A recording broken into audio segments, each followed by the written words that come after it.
नमस्कार दोस्तों, स्वागत है आप सभी का एग्जाम स्टैम्पर पर। आज हम इतिहास की एक बहुत ही महत्वपूर्ण अध्याय को पढ़ने जा रहे हैं। जी मैम, हमने बिजौलिया आंदोलन तो पढ़ लिया था, लेकिन सुना है कि बेंगू किसान आंदोलन से भी आजकल एग्जाम में बहुत डीप सवाल आ रहे हैं। बिल्कुल सही कहा तुमने। बेंगू आंदोलन जो एक ऐतिहासिक संघर्ष था, आज हम इसकी एक एक लाइन को डिकोड करेंगे। तो चलो स्लाइड नंबर 1 से शुरू करते हैं। मैम, सबसे पहले तो ये बताइए कि ये बेंगू आखिर है कहाँ? क्या ये भी मेवाड़ में ही था? हाँ, ध्यान से देखो। बेंगू वर्तमान में तो चित्तौड़गढ़ जिले में आता है, लेकिन ऐतिहासिक रूप से ये मेवाड़ रियासत का एक प्रथम श्रेणी यानी फर्स्ट क्लास ठिकाना था। अच्छा, यानी ए क्लास ठिकाना। और यहाँ आंदोलन करने वाले लोग कौन थे? यहाँ भी वही समुदाय था जो बिजौलिया में था, यानी धाकड़ जाति के किसान। इन्हीं किसानों ने शोषण के खिलाफ आवाज उठाई थी। अब बात करते हैं शुरुआत की। इस आंदोलन का शंखनाद हुआ वर्ष 1921 ईस्वी में। और मैम, जगह कौन सी थी? जगह बहुत स्पेसिफिक है, याद रखना। भीलवाड़ा के मैनाल का भैरू कुंड नामक स्थान। यहाँ किसान जमा हुए।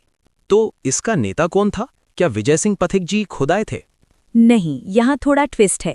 नेतृत्व तो विजय सिंह पथिक के निर्देश पर शुरू हुआ था, लेकिन कमान राम नारायण चौधरी ने संभाली थी, तो मुख्य नेता राम नारायण चौधरी ही माने जाएंगे। मैम, किसान इतने गुस्से में क्यों थे? उनके विरोध के मुख्य कारण क्या थे? देखो, स्लाइड पर 4 बड़े कारण साफ लिखे हैं। 1. अत्यधिक भू राजस्व यानी एक्सेसिव लैंड रेवेन्यू। 2. लाटा कुंटा पद्धति। तुम जानते हो ना, ये फसल आंकने की एक शोषणकारी विधि थी। जी मैम। और तीसरा कारण लिखा है बेगार प्रथा, मतलब बिना पारिश्रमिक के श्रम करवाना। बिल्कुल, लेकिन चौथा पॉइंट सबसे ज्यादा इंपॉर्टेंट है। यहाँ किसानों पर 53 प्रकार के कर यानी लाग बाग लगाए गए थे। ये संख्या 53 रट लेना। अब थोड़ा बैकग्राउंड समझते हैं। उस समय मेवाड़ में एक बड़ा राजनीतिक खेल हुआ। कैसा खेल मैम? अंग्रेजी सरकार ने हस्तक्षेप किया और महाराणा फतेह सिंह से शासन के अधिकार छीन लिए। तो फिर सत्ता किसको मिली? नया सत्ता केंद्र बने महाराज कुमार भूपाल सिंह। शासन के सारे अधिकार उन्हें सौंप दिए गए। इसका मतलब अंग्रेजों का प्रभाव बढ़ गया। सही पकड़े हो। इस राजनीतिक बदलाव का प्रभाव ये पड़ा कि किसान आंदोलन के प्रति रियासत का रवैया और ज्यादा कठोर हो गया। तो क्या कोई समाधान नहीं निकला? एक उम्मीद जगी थी वर्ष 1922 ईस्वी में। स्थान था अजमेर। यहाँ किस किस के बीच बात हुई? यहाँ मध्यस्थता खुद विजय सिंह पथिक ने की। 2 पक्ष थे, एक तरफ बेंगू के सामंत अनूप सिंह और दूसरी तरफ किसान। और नतीजा क्या रहा? नतीजा बहुत अच्छा था। सामंत अनूप सिंह ने किसानों की मांगों को स्वीकार करते हुए समझौता कर लिया। लेकिन ये खुशी ज्यादा दिन नहीं टिकी। मेवाड़ रियासत ने विश्वासघात किया। क्या हुआ मैम? मेवाड़ रियासत ने इस समझौते को मानने से साफ इनकार कर दिया, और तो और उन्होंने इसे बोल्शेविक फैसले की संज्ञा दी। फिर सामंत अनूप सिंह का क्या हुआ? उन पर कार्रवाई हुई। सामंत अनूप सिंह को उदयपुर में नजरबंद कर दिया गया और उनकी जगह अमृतलाल को बेंगू का प्रशासक घोषित किया गया। अमृतलाल। और मैम, जांच के लिए भी कोई आया था ना? हाँ, आंदोलन को कुचलने के लिए एक अंग्रेज अधिकारी ट्रेंच को भेजा गया। ये नाम खतरे की घंटी था। ट्रेंच ने आते ही क्या किया? उसने इतिहास का एक काला अध्याय लिखा, गोविंदपुरा हत्याकांड। तारीख नोट करो, 13 जुलाई 1923। यहाँ गोविंदपुरा गांव में किसानों की शांतिपूर्ण सभा चल रही थी। तभी जांच अधिकारी ट्रेंच ने वहां फायरिंग का आदेश दे दिया। ओह, इसमें कोई शहीद हुआ? हाँ बेटा, 2 धाकड़ किसान वीर गति को प्राप्त हुए, रूपा जी और कृपा जी। ये नाम हर एग्जाम में पूछा जाता है। गोलीबारी के बाद दमन और बढ़ गया। अत्याचार के 2 मुख्य केंद्र बने। स्लाइड में लिखा है, पहला चांदखेड़ी 1921 में और दूसरा मंडावरी 1922 में। बिल्कुल सही। और अंत में आंदोलन को तोड़ने के लिए नेतृत्व पर वार किया गया। यानी गिरफ्तारी?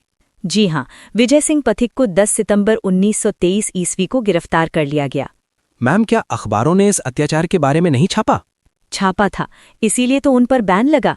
आंदोलन का समर्थन करने के कारण इन अखबारों पर प्रतिबंध लगाया गया। ये 3 नाम मुझे याद है मैम, प्रताप, राजस्थान केसरी और तरुण राजस्थान। यहाँ तरुण राजस्थान का एक बहुत ही दिलचस्प किस्सा है जो स्लाइड 10 पर है। इसे ध्यान से समझो। जी मैम, यहाँ लिखा है साहसिक पत्रकारिता।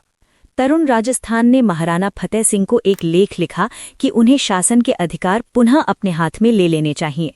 वाह, ये तो सीधी चुनौती थी। इसका परिणाम क्या हुआ? परिणाम बहुत बुरा हुआ। इस खबर से नाराज होकर महाराणा फतेह सिंह ने दीवान प्रभाष चंद्र चैटर्जी की ड्योढ़ी यानी कार्यालय बंद कर दी थी। दीवान प्रभाष चंद्र चैटर्जी, ये फैक्ट तो बुक्स में कम ही मिलता है, मैंने नोट कर लिया। चलो अब क्लास खत्म करने से पहले सब कुछ रिवाइज कर लेते हैं। ये टेबल देखो। मैं बोलता हूं मैम। आंदोलन बेंगू चित्तौड़गढ़ 1921 में शुरू, जाति धाकड़, शुरुआत भैरूकुंड मैनाल से, शहीद रूपाजी और कृपाजी तारीख 13 जुलाई 1923, अधिकारी ट्रेंच जिसने गोली चलवाई, और समझौता 1922 अजमेर सामंत अनूप सिंह के साथ। शाबाश। तो दोस्तों ये था बेंगू किसान आंदोलन का पूरा विश्लेषण। हमने एक भी फैक्ट नहीं छोड़ा है।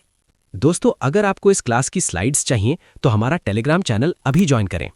अपनी तैयारी को और मजबूत करें। एग्जाम स्टैम्पर को सब्सक्राइब करना ना भूलें। पढ़ते रहिए, बढ़ते रहिए। जय हिंद। जय हिंद।